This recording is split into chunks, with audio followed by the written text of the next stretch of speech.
Hi friends, how to cook சமையல்ல இன்னைக்கு நம்ம பார்க்க போறது cauliflower 65. Cauliflower 65 வீட்லயே நல்ல காரசாரமா நல்ல சூப்பரா டேஸ்டான cauliflower பக்கோடா நம்ம எப்படி செய்யறதுன்னு தான் நம்ம பார்க்க போறோம். அதுக்கு முன்னால நம்ம சேனலுக்குள்ள போய்ட்டு நம்ம சேனலை சப்ஸ்கிரைப் பண்ணலனா சப்ஸ்கிரைப் பண்ணிடுங்க. கூடவே வரும் பெல் பட்டனையும் கிளிக் பண்ணிடுங்க. வாங்க फ्रेंड्स, இன்னைக்கு நம்ம cauliflower 65 எப்படி பண்றதுன்னு பார்க்கலாம். நான் இன்றைக்கி மீடியம் சைஸ் காலிஃப்ளவர் எடுத்து மஞ்சத்தூள் உப்பு போட்டு சுடு தண்ணியில் கழுவி க்ளீன் பண்ணி வச்சுருக்கேன்.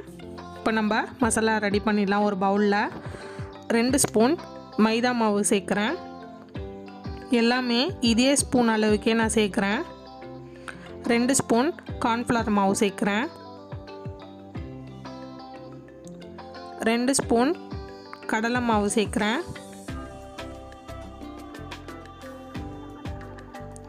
2 ஸ்பூன் அரிசி மாவு சேர்க்குறேன்.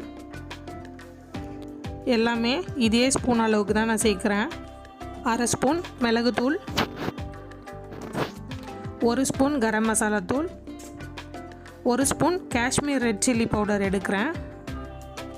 தேவையான அளவு உப்பு, 1 ஸ்பூன் இஞ்சி பூண்டு பேஸ்ட். இதெல்லாம் போட்டு ஃபஸ்ட்டு நல்லா மிக்ஸ் பண்ணிக்கலாம்.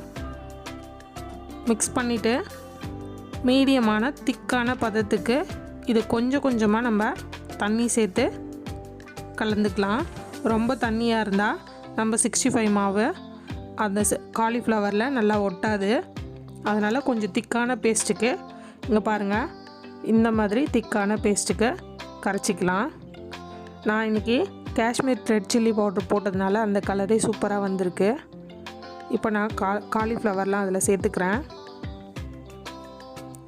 கேசரி பவுடர் ஆப்ஷனல் தான், உங்களுக்கு வேணும்னா சேர்த்துக்கோங்க, இல்லைனா இந்த கலரே ஓகேனா விட்டுருங்க. பாருங்கள், இதெல்லாம் நல்லா போட்டு காலிஃப்ளவரில் எல்லா மசாலாவும் ஒன்றா படுற மாதிரி நல்லா கலந்து விட்டுக்குங்க. நல்லா கலந்து விட்டு இது ஒரு 1/4 மணி நேரம் போல் ஊறட்டும். நம்ம அதுக்குள்ளே இந்த 65 பொரிச்சு எடுக்க ஒரு பேனில் ஆயில் எடுத்துக்கோங்க. தேவையான அளவு எண்ணெய் சேர்த்துட்டு மீடியம் ஃப்ளேம்லேயே வச்சு காயிட்டோம். இப்போ 1/4 மணி நேரம் ஆயிடுச்சு. நம்ம மசாலாலாம் நல்லா அதில் ஊறிடுச்சு. இப்போ நம்ம பொரிச்சு எடுத்துடலாம். பாருங்கள், மீடியம் ஃப்ளேம்லேயே இருக்கட்டும். ரொம்ப தீ இருந்துச்சுன்னா உள்ளெல்லாம் சரியாக வேகாது. மீடியம் ஃப்ளேம்லேயே வச்சு நம்ம 65 பொரிச்சு எடுத்துடலாம். இது ரொம்பவே ஈஸியாக ரொம்பவே சீக்கிரமாக நம்ம செஞ்சிடலாம். வீட்டில் பெரியவங்கள்லேருந்து குழந்தைங்க வரைக்கும் ரொம்ப விரும்பி சாப்பிடுவாங்க. நீங்களும் வீட்டில் ட்ரை பண்ணி பாருங்கள் ஃப்ரெண்ட்ஸ்.